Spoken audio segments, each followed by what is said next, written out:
Materi kedua yang tak kalah menarik mengenai antara teknologi dan karakter milenial di era 4.0 yang akan disampaikan oleh Bapak Ade Parlaungan Nasution, PhD, dan sebelumnya saya akan membacakan CV singkat beliau.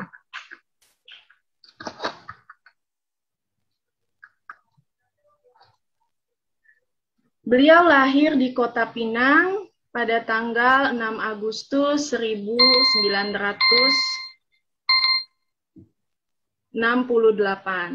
Beliau adalah alumni Fakultas Ekonomi dan Bisnis Universitas Ibnu Khaldun Bogor, pendidikan S1 Manajemen Universitas Ibnu Khaldun Bogor, pendidikan S2 Manajemen Universitas Airlangga, dan pendidikan S3 Teknologi Manajemen di Universitas Tun Hussein On Malaysia. Riwayat pekerjaan beliau dimulai sebagai analisis ekonomi PT P4 Konsultan Jakarta. Dan saat ini beliau sebagai Rektor Universitas Labuhan Batu, Sumatera Utara. Kompetensi beliau di bidang ekonomi, ketenagakerjaan, dan pendidikan terbukti dengan segudang pengalaman beliau. Di antaranya, beliau pernah menjabat sebagai staf ahli ekonomi dan koperasi Ketua DPRD Kota Batam, staf ahli ekonomi Ketua DPRD Provinsi Kepulauan Riau, serta staf khusus ketenagakerjaan Gubernur Kepulauan Riau. Beliau pun memiliki banyak publikasi, baik nasional maupun internasional, serta buku yang telah ditulisnya. Selain itu, beliau mendapatkan penghargaan sebagai tokoh pendidikan Kota Batam di tahun 2016. Baiklah, kepada Bapak Ade Parlaungan Nasution, PhD, kami persilahkan untuk menyampaikan materinya. Silahkan Bapak Dokter. Baik, terima kasih Ibu Moderator. Assalamualaikum warahmatullahi wabarakatuh. Selamat pagi dan salam sejahtera untuk kita semua. Yang kami hormati Pak Rektor, Pak Dr. Mujahidin, Dekan Fakultas Ekonomi Bisnis, Ibu atau senior saya, Bunting, beserta jajaran ada Pak Ajis, ini junior saya kalau Pak Ajis ya. Kemudian rekan-rekan pembicara ada Pak Pumanggodo, dan salam hormat saya untuk Ibu Dr. Indu Purnahayu, dosen senior saya yang banyak membimbing saya waktu kuliah dulu. Salam hormat Bu, sehat-sehat terus. Para peserta webinar yang terhormat, saya kebagian topik itu adalah tentang perihal teknologi dan karakter milenial. Sesuai dengan keynote speak dari Pak Rektor tadi, ini memang sebenarnya cocok ya dengan kondisi saat ini. Kita tahu bahwa pada awal abad sampai abad pertengahan itu dunia Islam itu unggul dalam teknologi, ya. Unggul dalam teknologi seperti yang disampaikan oleh Pak Rektor tadi, geodesi, teknologi bedah, teknologi navigasi, teknologi astronomi, teknologi nuklir, teknologi biologi, ini sepenuhnya dikuasai oleh dunia Islam, ya. Seperti yang disebutkan tadi ada Ibnu Rus Al-Khawarizmi. Dan kita juga, dunia Islam juga sudah mengenal angka, matematika, di saat ketika bangsa Barat itu masih dalam keadaan barbar, ya. Nah, jadi sebenarnya ini sejarah ini selalu berulang kembali. Sekarang memang teknologi itu dipegang oleh apa namanya itu ya, kalau sekarang kita bisa buat dikotomi itu bangsa Barat ya, bangsa Eropa. Jadi apa yang dimaksud dengan teknologi? Mohon slide-nya. Ya, yang dimaksud dengan teknologi itu adalah hasil dari pemikiran rasional, ya, pemikiran dari metode ilmiah yang dipakai ya untuk aplikasi dalam kehidupan sehari-hari ya. Jadi flashback tadi sejarah tadi bahwa dunia Islam pernah mencapai kegemilangannya di dalam teknologi. Sekarang memang saatnya kita harus merebut kembali kegemilangan teknologi, walaupun kelihatannya cukup berat karena kita tidak punya doktrin, kita tidak punya blueprint bagaimana cara mengembangkan intelektualitas itu sejalan dengan ajaran-ajaran agama ya. Jadi ada beberapa model, misalnya dalam etika Christian Weber, mereka membuat satu doktrin berdasarkan ajaran agama ke dalam suatu kegiatan bisnis ya. Jadi kita sangat berharap nanti apakah itu nanti perguruan tinggi, lembaga riset ini dapat membuat suatu kajian dan membuat satu model bagaimana sih teknologi ilmu pengetahuan ini itu berdampingan erat dengan ajaran agama kita. Ya. Pada abad sekarang kita dikejutkan oleh revolusi. Ya. Revolusi itu kalau dalam definisinya itu biasanya bersifat cepat, ya, berbeda dengan evolusi tentunya. Ya. Jadi revolusi itu adalah suatu perubahan yang cepat, dan ini memang cepat. Sebenarnya Indonesia bukan sedang memasuki, tapi sudah di dalam, ya, di dalam teknologi itu. Kita diserang teknologi kembar, ya. Yang pertama adalah teknologi informasi teknologi, dan kedua adalah revolusi bioteknologi, ya. Dan ini dahsyat sekali dampaknya. Informasi teknologi ini diperalati dengan ada big data, ada artificial intelligence, internet of things, segala macam, dan ada lagi di satu sisi lagi bioteknologi. Jadi sebagai ilustrasi, kalau zaman dulu orang mati itu karena kelaparan, ya, ataupun orang mati itu karena perang. Tapi zaman sekarang itu banyak orang mati karena kekenyangan.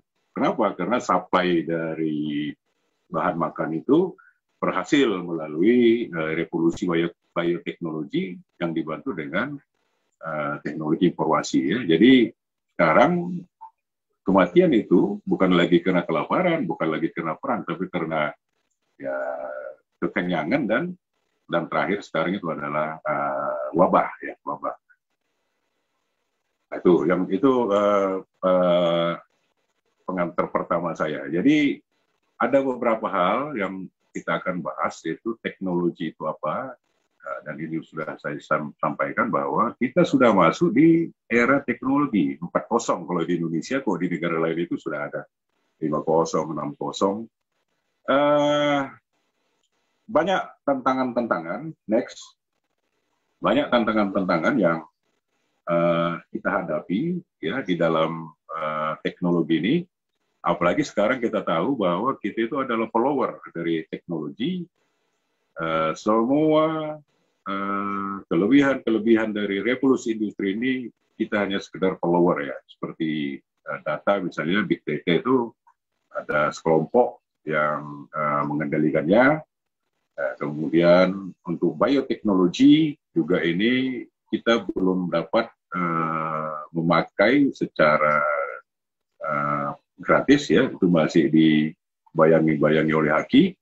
Di dalam revolusi bioteknologi juga itu di samping pertanian juga medis, ya, dengan bantuan teknologi informasi ini apa yang tidak mungkin sekarang lagi, ya.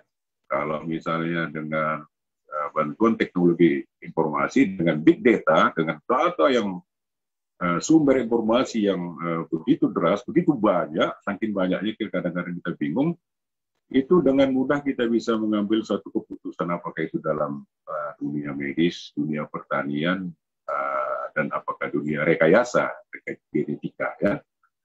Jadi teknologi ini sebenarnya bukan tidak punya, teknologi ini ya seperti sebilah pisau, ya. Satu sisi dia membawa kebaikan, satu sisi dia juga ada berdampak negatif, ya. Kebaikannya tentu adalah bagaimana cara memudahkan kehidupan manusia, ya. Jadi macam sekarang kita persoalan makan itu tidak ada bahan pangan berlimpah, kemudian transportasi, komunikasi bagus, kita dapat bertemu dari daerah yang jauh dalam suatu forum seperti Zoom ini adalah pengaruh teknologi. Jadi banyak sekali gunanya, tetapi banyak juga yang berdampak negatif tentunya, ya. Nah, itu misalnya kalau ini bisa saya ambil tantangan politik, ya. Tantangan politik, kita berbicara teknologi, saya pikir kita harus berbicara masalah siasat, ya. Masalah teknologi, masalah politik kita harus bicarakan. Dengan revolusi industri sebenarnya pemerintah itu tidak bisa lagi menyembunyikan segala sesuatu. Dia harus terbuka, ya. Macam sekarang seluruh informasi itu deras mengalir. Kita bisa tahu dalam waktu sekian detik, kita bisa tahu apa-apa yang harus dilakukan oleh diri kita sendiri. Tapi ini untuk tantangan politik ternyata banyak pemerintah itu belum siap untuk mengadopsi revolusi industri. Apakah itu di dalam pengambilan keputusan, ya, apakah itu dalam pemberian pelayanan sosial kepada masyarakatnya. Kemudian ada lagi kebenaran, truth, ya. Jadi sekarang muncul post-truth lagi sekarang. Bahwa kebenaran yang kita yakini selama ini benar, ternyata sekarang sudah terombang-ambing kebenarannya. Kenapa? Karena begitu banyak informasi yang itu berseliweran, ya. Jadi contohnya misalnya katakanlah tentang sejarah kita, tentang Republik Indonesia, tentang segala macam hal, ini sekarang kembali dipertanyakan. Artinya apa?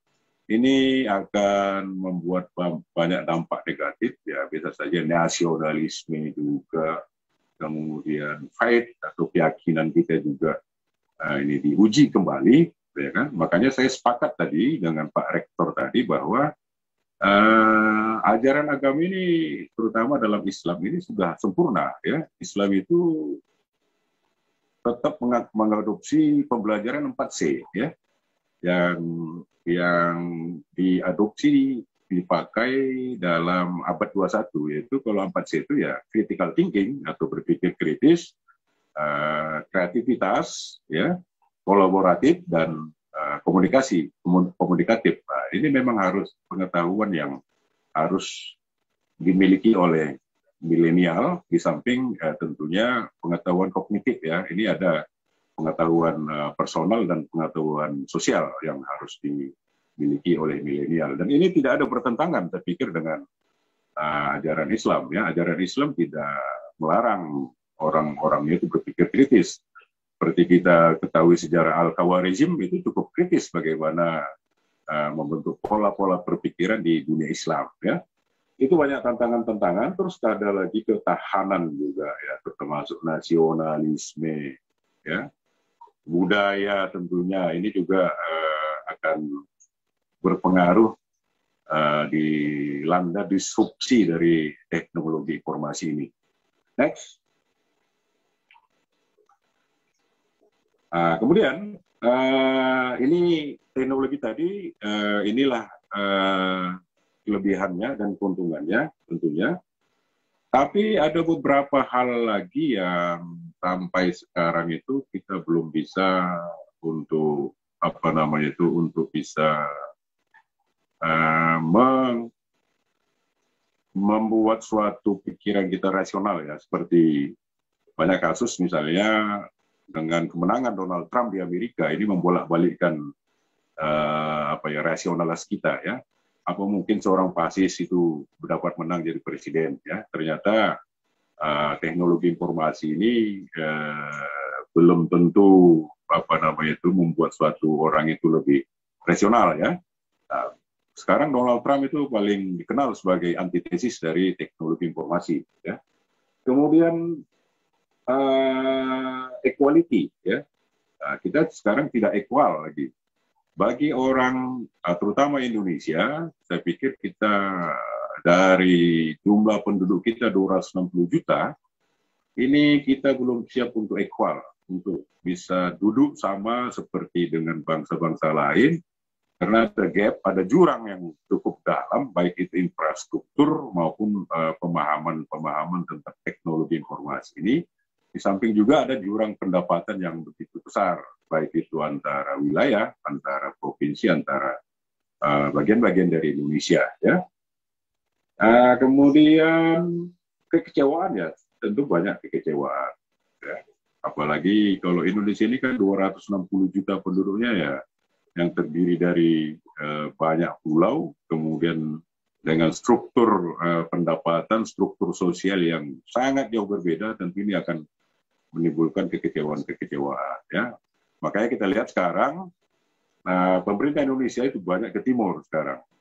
Di dalam hal bagaimana cara mendistribusikan, ya, termasuk infrastruktur dari sistem informasi yang kita lakukan ini. Ya. Kemudian kita lanjutkan lagi, saya pun ini ada lagi community ya, community. Jadi sekarang teknologi informasi itu mempengaruhi sikap, ya. Macam sekarang kita dengan teknologi informasi, kita mungkin tidak saling bertegur sapa, ya. Bahkan sebelum pandemi ini kita lebih banyak, katakanlah dalam Lebaran, ya, lebih banyak mengirim pesan WA daripada kita harus berkunjung ke rumah langsung, ya. Jadi banyak pola-pola perubahan sikap masyarakat. Tetapi ada juga untungnya, dengan teknologi informasi ini, sekecil apapun kejadian di pelosok manapun ini bisa terekspos dengan baik. Ya. Jadi bagi rekan-rekan yang suka akan kebaikan, biasanya ada orang susah, misalnya ibu-ibu telantar atau anak hilang, ini biasanya segera dapat ditemukan dengan bantuan teknologi informasi. Ya. Kemudian ada yang paling penting itu masalah kepercayaan, ya, tentunya agama. Nah, ini memang jadi persoalan yang dari dulu sampai sekarang ini itu masih tetap gitu saja. Artinya banyak orang menuding bahwa teknologi ini itu mengabaikan kepercayaan, ya.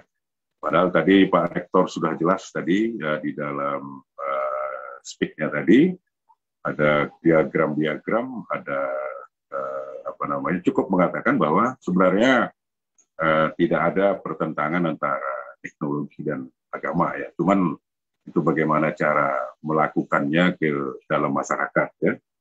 Kemudian masalah-masalah nasionalisme, ya, peradaban. Nah, peradaban kita sekarang juga sudah ada yang aneh-aneh, ya. Sudah ada yang aneh-aneh, bahkan tingkat bunuh diri sudah banyak, orang yang orang yang melarikan diri ke hutan atau ke laut, ya, ingin mengasingkan diri, ada lagi ingin hidup nomaden. Jadi pola-pola hidup sekarang sudah banyak yang berubah. Jadi dan perubahan ini saya pikir ini akan terus berlanjut, ya, akan terus berlanjut. Kita tidak bisa lagi untuk membuat suatu ramalan, tapi ini perubahan pola hidup masyarakat ini akan berlanjut. Jadi nanti dengan teknologi informasi ini juga bahwa banyak profesi-profesi yang dulu itu ada, sekarang tidak ada lagi, ya. Secara gampangnya kita bisa lihat bahwa untuk membayar tol, ya, membayar tagihan bank segala macam ini sudah tidak perlu ada hubungan dengan manusia lagi, ya, cukup dengan mesin semua dengan bantuan teknologi informasi. Di beberapa negara bahkan interaksi manusia dalam perdagangan, dalam segala macam itu sudah minimal, ya, sudah minimum. Kalau di Indonesia itu baru sekitar pelayanan pabrik, ya. Nah, ini tidak menutup kemungkinan sampai ke depan ini juga nanti banyak perubahan-perubahan yang sehingga nanti manusia ini pun tersingkirkan, ya, teralienasi jadinya manusia ini karena tidak bisa mengikuti perkembangan zaman. Nah, nanti ini menarik, nanti saya lihat kalau di rundown ini, saya lihat nanti Pak Ajis yang akan menyampaikan profesi-profesi apa saja yang hilang dan profesi-profesi apa saja yang akan timbul di dalam abad 21 ini, yaitu di abad teknologi revolusi industri 4.0. Ya. Kita lanjutkan lagi. Nah, ini banyak. Nah, ini sama ya. Kita lanjutkan lagi. Nah, ini kita lanjutkan lagi. Nah, ini tadi udah teknologi, sekarang adalah kita milenial ya. Nah, kita milenial ini sekarang masyarakat milenial penduduk Indonesia ini hampir cukup mayoritas ya, cukup mayoritas yang bagaimana mereka lah nanti yang berperan sebagai agen ya di dalam apa yang disebutkan oleh topik pembicaraan tadi, yaitu menjadi berkompetensi ya, kompetensi milenial menuju Indonesia unggul. Mereka adalah para agen dari perubahan-perubahan ini yang tentunya harus ada karakter-karakter yang harus dimilikinya ya, yang harus dimilikinya, dan ini ada sesuatu yang revolusioner sekali yang perlu diperbaiki mindset ya, apalagi yang paling penting itu adalah merubah mindset kompetitif menjadi kolaboratif ya sekarang. Jadi sekarang bukan zaman persaingan lagi, tapi adalah zaman kerjasama ya. Perguruan tinggi, mengelola perguruan tinggi pun kita nggak bisa bersaing lagi, tapi kita harus mengajak kerja kolaborasi. Karena kita yakin bahwa setiap negara, setiap orang itu pasti punya kelebihan dan ada punya kelemahan masing-masing. Jadi perlu adanya yang disebut dengan variabel kolaborasi. Ya. Jadi kalau teknologi informasi itu ya itu tadi yang disebutkan oleh Ibu moderator juga tadi ada disebut ada artificial intelligence ya, macam di Sumatera Utara itu bahkan revolusi industri dengan bantuan artificial intelligence itu sudah dipakai di dalam perkebunan, terutama perkebunan kelapa sawit, perkebunan karet, ya. Jadi ini menguntungkan untuk meningkatkan produktivitas perkebunan ini naik. Tapi apa dampak negatifnya? Dia mengurangi tenaga kerja, ya. Kalau di sawit itu kan ada namanya menderes, ya. Nah, menderes itu biasanya kalau manual itu dilakukan oleh orang pagi-pagi, ya. Sekarang nggak mesin, dia dikendalikan oleh artificial intelligence, ya, dengan bantuan teknologi, dia produktivitasnya menaik, tapi di satu sisi ada yang dikorbankan, yaitu pekerja itu dikurangi, ya. Ada lagi internet of things, ya. Internet of things sekarang sudah semua, termasuk apa yang kita lakukan ini sudah internet of things, berdagang, ya, kesehatan segala macam, konsultasi itu adalah bagaimana ini internet of things, ya.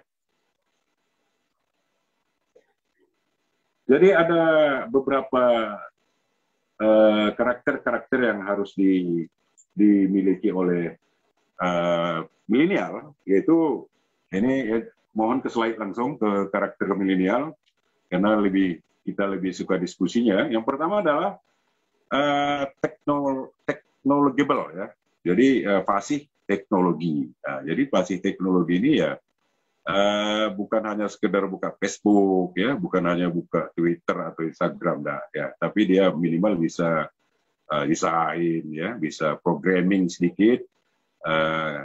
Ini akan membantu milenial itu bisa memahami, minimal bisa mengikuti arah dari teknologi, ya, arah dari teknologi. Jadi pertama adalah fasih teknologi. Yang kedua itu adalah sosial, ya, sosial. Jadi ini yang dirubah oleh teknologi informasi, bahwa seluruh milenial itu diarahkan untuk berinteraksi sosial, komunitas sosial, ya. Karena kalau dia tidak punya komunitas sosial, dia tidak akan bisa membangun network, ya, tidak akan bisa membangun kolaborasi. Kita lihat sekarang banyak software-software yang dibangun berdasarkan komunitas, ya, dan ini free semua, ya, seperti sistem operasi, sistem pembayaran, ini semuanya dibangun berdasarkan kolaborasi network. Ya. Jadi anak muda sekarang atau milenial sekarang itu harus mempunyai sikap sosial yang tinggi, ya. Sekarang kita ada hikmahnya juga, banyak anak-anak muda yang melakukan kegiatan sosial melalui teknologi ini, dan ini sangat bermanfaat bagi masyarakat, ya. Dengan kegiatan mereka kita tahu ada orang yang susah, dengan kegiatan sosial mereka kita tahu ada jalan yang tidak bisa dilewati di suatu daerah. Ya, dengan kegiatan mereka kita tahu, kita menyadari bahwa ternyata masih banyak masyarakat yang tidak mampu di daerah kita sendiri, ya. Jadi yang ketiga adalah ekspresif, ya. Ekspresif. Jadi ekspresif itu biasanya itu ada cenderung toleran, ya, terhadap perbedaan kultur dan peduli dengan lingkungan, ya. Jadi memang sekarang ada post-truth, ya, ada post-truth sekarang.